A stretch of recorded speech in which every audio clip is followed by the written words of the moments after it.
اعوذ باللہ من الشیطان الرجیم بسم اللہ الرحمن الرحیم وَأَيُّوبَ إِذْ نَادَى رَبَّهُ أَنِّي مَسَّنِيَ الضُّرُّ وَأَنْتَ أَرْحَمُ الرَّاحِمِينَ فَاسْتَجَبْنَا لَهُ فَكَشَفْنَا مَا بِهِ مِنْ ضُرٍّ وَآتَيْنَاهُ أَهْلَهُ وَمِثْلَهُمْ مَعَهُمْ رحمة من عندنا وذكرى للعابدين وإسماعيل وإدريس وذا الكفل كل من الصابرين وأدخلناهم في رحمتنا إنهم من الصالحين۔ مقصد سورة الانبیاء کا نفی الشرک فی الدعاء بأحوال الانبیاء،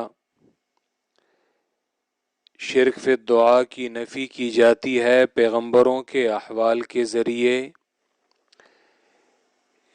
کہ وہ برگزیدہ لوگ، وہ برگزیدہ مخلوق جو مخلوق میں سب سے برتر اور بلند ہے، جب انہوں نے اپنی حاجتوں میں اللہ رب العزت کو پکارا ہے، جب وہ خود محتاج اور عاجز ہیں،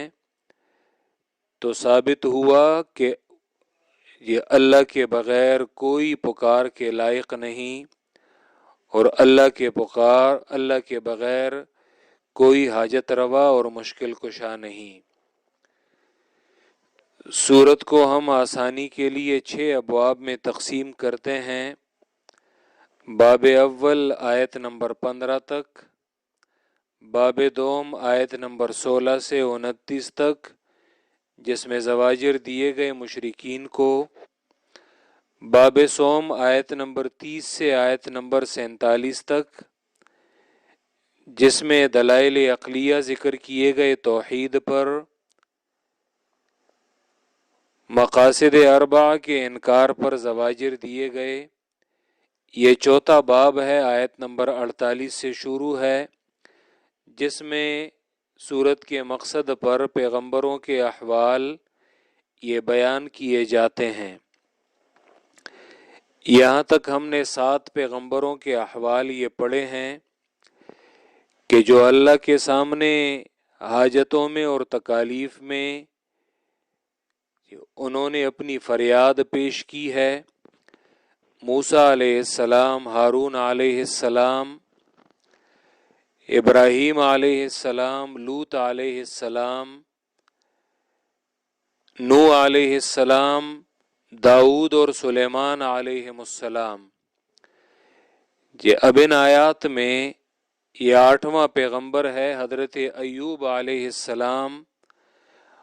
اور ان کی عاجزی وہ بیان کی جا رہی ہے کہ حضرت ایوب وہ عرصہ دراز بیمار رہے اور وہ مرض میں مبتلا تھے، بیماری میں مبتلا تھے، زندہ پیغمبر ہیں لیکن اپنے آپ سے تکلیف دور نہیں کر سکتے، زندہ پیغمبر ہیں لیکن اپنے آپ سے بیماری دور نہیں کر سکتے۔ تو اور کون ہے کہ جو بیماریوں کو دور کر سکتا ہے؟ یہاں پر تو زندہ پیغمبر وہ اپنے آپ سے مرض دور نہیں کر سکتا، تو اس کے علاوہ یہ اور کون ہے؟ لیکن یہاں پر تو لوگ مردوں سے اپنی حاجتیں مانگتے ہیں اور مردوں کو بیماریوں کو اور بیماروں کو شفا دینے والا قرار دیتے ہیں، مردوں کو بیماریاں دور کرنے کی ذمہ داریاں دیتے ہیں، حالانکہ زندہ پیغمبر ہے اور وہ اپنے آپ سے تکلیف دور نہیں کر سکتے۔ حضرت انس بن مالک رضی اللہ تعالیٰ عنہ کہتے ہیں کہ ان سے روایت میں آتا ہے کہ ان ایوب نبی اللہ کان فی بلائہ 18 سنۃ، حضرت ایوب علیہ السلام اللہ کے پیغمبر، یہ 18 سال وہ امتحان میں مبتلا رہے، 18 سال وہ بیماری میں مبتلا رہے۔ حضرت ایوب علیہ السلام ان کے بارے میں آتا ہے کہ یہ حضرت اسحاق یوں تو ہیں حضرت ابراہیم کی اولاد میں، اور پھر حضرت اسحاق کی اولاد میں، یعنی یہ یعقوب علیہ السلام کی اولاد میں نہیں ہیں، بلکہ یعقوب کے جو بڑے بھائی ہیں عیسو، سورہ بقرہ میں ہم نے یہ طالوت کے حالات میں ہم نے یہ ذکر کیا تھا، تو عیسو، یہ عیسو کی اولاد میں یہ آتا ہے۔ عیسو کی اولاد حضرت یعقوب کے یہ بڑے بیٹے تھے، تو حضرت ایوب علیہ السلام یہ عیسو کی اولاد میں سے ہیں۔ یہ کافی عرصہ یہ بیمار رہے، اور 18 سال آتا ہے روایات میں کہ یہ بیماری میں مبتلا رہے، اور 18 سال یہ صبر کرتے رہے اپنی بیماری پر، اپنی تکلیف پر۔ پھر آگے آ جائے گا 23ویں پارے میں کہ جب شیطان نے اس کی بیوی کو وسوسہ ڈالا، تو تب جا کر حضرت ایوب علیہ السلام نے کہ اب یہ بات یہ میرے گھر تک آ چکی ہے، اور اے اللہ، شیطان جو میرے متعلقین ہیں تو ان کا عقیدہ خراب کرنے کی کوشش کر رہا ہے، تو اے اللہ مجھ سے اس بیماری کو دور کر اور مجھ سے اس تکلیف کو دور کر۔ بیماری سے پہلے حضرت ایوب علیہ السلام یہ انہیں اللہ نے مال دیا تھا، دولت دی تھی، حضرت ایوب کی بیوی تھی، حضرت ایوب کی اولاد تھی، تو ایک جانب اللہ نے انہیں کافی فراوانی دی تھی، دنیاوی اعتبار سے بھی، مال اور دولت، مال اور اولاد سب کچھ اللہ نے دیا تھا، لیکن پھر اللہ پیغمبروں پر امتحانات لاتے ہیں۔ حدیث میں آتا ہے ترمذی کی روایت میں آتا ہے، حضرت سعد ابن ابی وقاص رضی اللہ تعالی عنہ وہ کہتے ہیں کہ میں نے اللہ کے پیغمبر سے پوچھا کہ اللہ کے رسول، ای الناس اشد بلاء، لوگوں میں سب سے زیادہ امتحانات اور تکالیف کن لوگوں پر آتی ہیں؟ تو رسول اللہ صلی اللہ علیہ وسلم نے فرمایا، الانبیاء، پیغمبروں پر زیادہ امتحانات اور تکالیف یہ آتی ہیں، ثم الصالحون، پھر جو نیک لوگ ہیں ان پر، اور ثم الامثل فالامثل، پھر جو جتنا نیک ہوتا ہے اور جو جتنا دین کے قریب ہوتا ہے تو اتنا ہی اس پر وہ امتحانات وہ آتے ہیں۔ یبتلی الرجل علی حسب دینہ، ہر ایک شخص وہ اپنے دین کے حساب سے اسے یا آزمایا جاتا ہے اور اس پر امتحان لایا جاتا ہے۔ فإن کان فی دینہ صلابۃ، تو اگر ایک شخص اپنے دین میں مضبوط ہوتا ہے، زید فی بلائہ، تو اتنا امتحان بھی اس کا سخت ہوتا ہے۔ وإن کان فی دینہ رقۃ، اور اگر کسی شخص کے دین میں کمزوری ہوتی ہے تو اسے اسی اپنے دین کے حساب سے آزمایا جاتا ہے۔ اور پھر اللہ کے رسول فرماتے ہیں کہ اسی طرح یہ امتحانات آتے ہیں کہ حتیٰ کہ ان امتحانات کے ذریعے انسان سے وہ جو گناہ ہیں تو وہ ختم ہوتے ہیں، اور اللہ ان کے ذریعے انسانوں سے ان گناہوں کو یہ جھڑتے ہیں اور گناہوں کو ختم کرتے ہیں۔ تو حضرت ایوب علیہ السلام زیادہ عرصہ یہ بیمار رہے، اور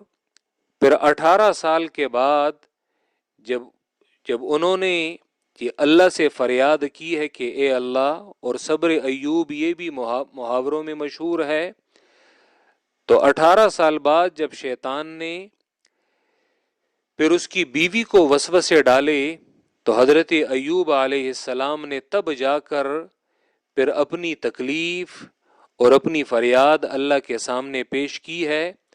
اور دعا بھی عجیب دعا کی ہے کہ اے اللہ، مجھے تکلیف پہنچی ہے اور تو زیادہ رحم کرنے والا ہے رحم کرنے والوں میں سے، یہ بھی نہیں کہا کہ اے اللہ مجھ سے اس تکلیف کو دور کر دے، یا اللہ مجھے تکلیف پہنچی ہے اور تو رحم کرنے والا ہے، مطلب یہ ہے کہ اے اللہ مجھ پر رحم کر اور مجھ سے اس تکلیف کو دور فرما۔ وَأَيُّوبَ إِذْ نَادَى رَبَّهُ، سورہ صاد آیت نمبر 41 میں، وہاں پہ یہ واقعہ، اس کی باقی تفصیلات وہاں ذکر کر لیں گے۔ وہاں پہ یہ بھی آتا ہے کہ جب اللہ نے ان کی دعا یہ قبول کی تو پھر ان کے گھر میں ہی کہ اللہ نے انہیں کہا ارکض برجلک، کہ اپنے پاؤں کے ذریعے، اپنی ایڑی کے ذریعے زمین کو آپ ماریں اپنے پاؤں کے ذریعے، تو وہاں سے ایک چشمہ جو ہے وہ پھوٹ پڑے گا، ھذا مغتسل بارد وشراب، اور وہاں اس ٹھنڈے چشمے میں آپ نہائیں تو آپ کا بدن بالکل صحیح سالم ہو جائے گا، اور اسی پانی کو پی بھی لیں۔ ان کے گھر میں ہی وہ چشمہ وہ پھوٹ پڑا ہے، اور پھر اللہ نے انہیں ان کی صحت وہ بھی لوٹا دی، اور اللہ نے پھر انہیں کافی مال اور دولت سے نوازا ہے، جس طرح بخاری کی روایت میں آتا ہے کہ پھر اللہ نے جب انہیں دوبارہ فراوانی مال کی وہ دی، تو حضرت ایوب علیہ السلام جب وہ اس چشمے میں نہا رہے تھے تو فخر علیہ جراد من ذہب، تو اللہ نے ان پر سونے کی جو ٹڈیاں ہیں، سونے کی ٹڈیاں وہ ان پر گرا دیں۔ حضرت ایوب انہیں اپنے کپڑوں میں سمیٹنے لگے، کپڑوں میں جمع کرنے لگے، تو اللہ نے کہا اے ایوب، کیا یہ کافی نہیں ہے کہ میں نے اتنی ٹڈیاں سونے کی تم پر برسا دیں اور تم انہیں جمع کر رہے ہو؟ کیا یہ کافی نہیں ہے؟ اور تم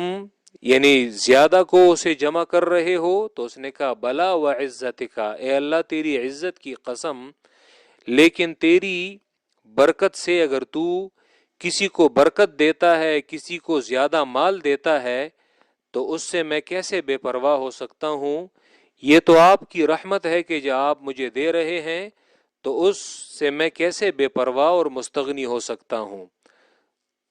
تو رحم کر رہا ہے تو اے اللہ میں اس رحم کو اپنی طاقت کے مطابق میں سمیٹوں گا۔ وَأَيُّوبَ إِذْ نَادَى رَبَّهُ، اور یاد کرو ایوب علیہ السلام کو، اذ نادى ربه، جب انہوں نے عاجزی کی اپنے رب کو، جب انہوں نے فریاد کی اپنے رب کو کہ انی مسنی الضر، کہ بے شک مجھے مسنی الضر، پہنچی مجھے تکلیف، یا اللہ مجھے تکلیف پہنچی ہے، وانت ارحم الراحمین، اور تو زیادہ رحم کرنے والا ہے رحم کرنے والوں میں سے۔ بعض لوگ ارحم الراحمین سے شیطان نے انہیں اس مغالطے میں واقع کیا ہے کہ بس اللہ ارحم الراحمین ہے، تو ارحم الراحمین کا یہ مطلب ہے کہ وہ کسی سے اولاد اس بچپن میں نہیں چھینے گا۔ یہ ارحم الراحمین کا یہ مطلب ہے کہ وہ لوگوں پر امتحانات اور آزمائش اور تکالیف نہیں لائے گا، اور ارحم الراحمین کا یہ مطلب ہے کہ کسی پر کوئی تکلیف نہیں آئے گی، بلکہ یہ دنیا تو پیدا ہی آزمائش کے لیے کی گئی ہے۔ سورہ ملک میں آتا ہے لیبلوکم ایکم احسن عملا، تاکہ اللہ تمہیں خلق الموت والحیات، اللہ نے موت اور حیات پیدا ہی اسی لیے کیے ہیں تاکہ تمہیں آزمائے کہ کون تم میں سے اچھا عمل کرنے والا ہے، اور آزمانے کے بغیر تو پاس اور فیل کا پتہ نہیں چلتا، امتحان کے بغیر تو پاس اور فیل کا پتہ ہی نہیں چلتا، اور اچھے اور برے عمل کرنے والے کا پتہ ہی نہیں چلتا۔ سورہ دہر کی بالکل ابتدائی آیات میں آتا ہے کہ انا خلقنا الانسان من نطفۃ امشاج، میں نے انسان کو اس مختلط نطفے سے پیدا کیا ہے ماں اور باپ کے، کہ جو آپس میں مل جاتے ہیں اور اس سے زائگوٹ بن جاتا ہے، سپرم اور ایگ سے زائگوٹ بن جاتا ہے۔ کس لیے ہم نے انسان کو پیدا کیا؟ نبتلیہ، تاکہ ہم آزمائیں اسے۔ اور سورۃ البقرہ میں آپ لوگوں نے پڑھا تھا وَلَنَبْلُوَنَّكُمْ بِشَيْءٍ مِّنَ الْخَوْفِ وَالْجُوعِ وَنَقْصٍ مِّنَ الْأَمْوَالِ وَالْأَنفُسِ وَالثَّمَرَاتِ، اور میں تم لوگوں کو آزماؤں گا کبھی تمہارا مال جو ہے وہ تم سے چھین لیا جائے گا، کبھی باغات پہ آ جائے گا، کبھی تمہاری فصلیں وہ خراب ہو جائیں گی، کبھی کاروبار میں نقصان ہوگا، کبھی اولاد چھن جائے گی، کبھی اور سانحہ آئے گا۔ یہ طرح طرح کے امتحانات یہ آئیں گے، دنیا ہی یہ آزمائش کے لیے ہے۔ تو ارحم الراحمین کا یہ مطلب نہیں ہے کہ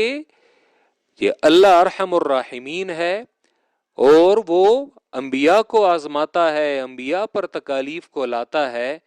اور اسی طرح ہر شخص وہ اپنے دین کے مطابق اسے آزمایا جاتا ہے اور اسے وہ تکلیف وہ دی جاتی ہے۔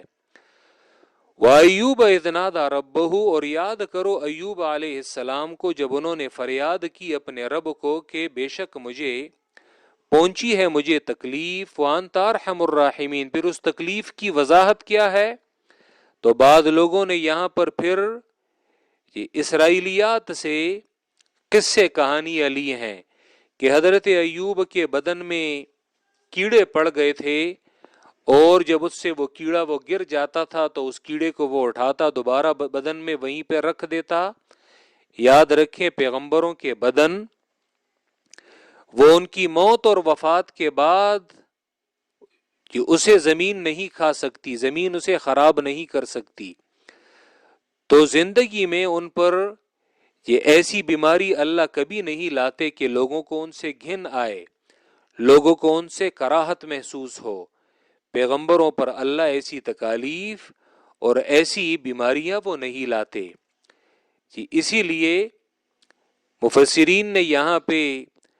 یہ لکھا ہے، مثلا امام راضی کہتے ہیں کہ الامراض المنفرۃ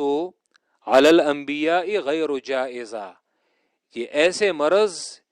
کہ وہ لوگ ان سے نفرت کرتے ہوں تو پیغمبروں پر ایسی تکالیف، نفرت کرنے والی بیماریاں یہ نہیں آتی، اور یہ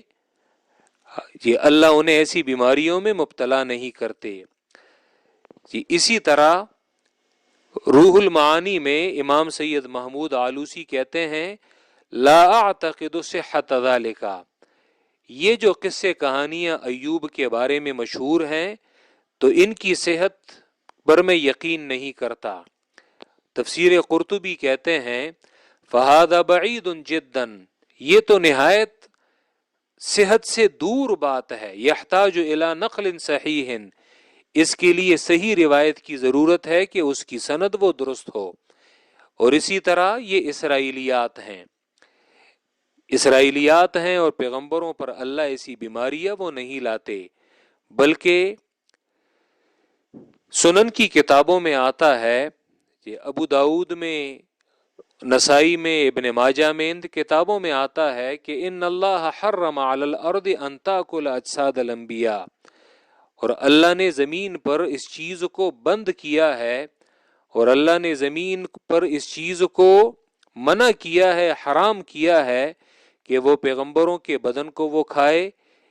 اسی لیے صرف امت میں انبیاء علیہ السلام کے حوالے سے یہ بات یقینی ہے کہ ان کے ابدان اور ان کے بدن وہ زمین نہیں کھاتی۔ باقی ماندہ شہداء کے بارے میں یقینی نہیں ہے، دیگر لوگوں کے بارے میں یقینی وہ نہیں ہے۔ لیکن ہمارے ہاں تو مصیبت یہ ہے کہ لوگ کہتے ہیں کہ شہید کے بدن کو بھی وہ خراب نہیں کرتا، یہ صرف پیغمبروں کے بارے میں اجماعی عقیدہ ہے،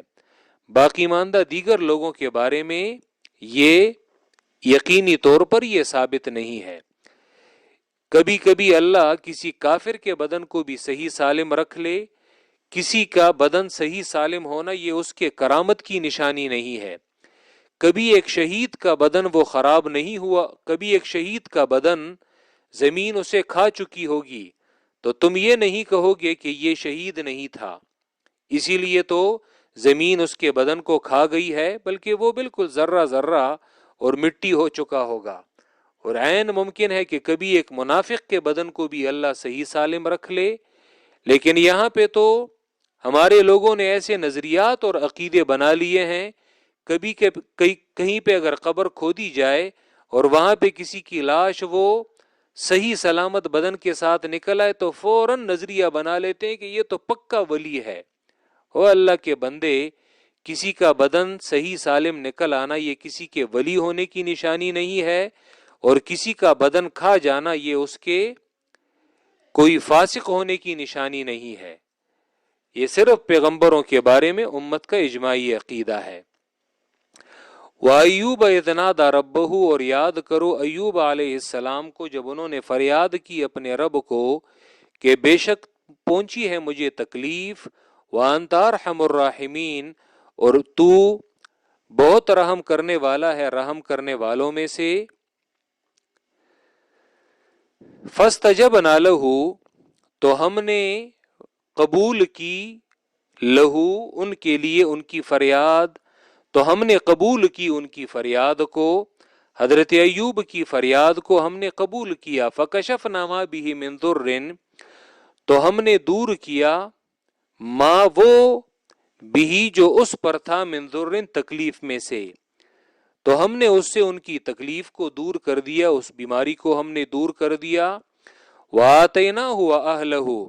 اسی لیے اس سے پہلے میں نے جو ذکر کیا کہ یہ جو امتحانات کے طور پر یہ آتے ہیں، دوسری بات یہ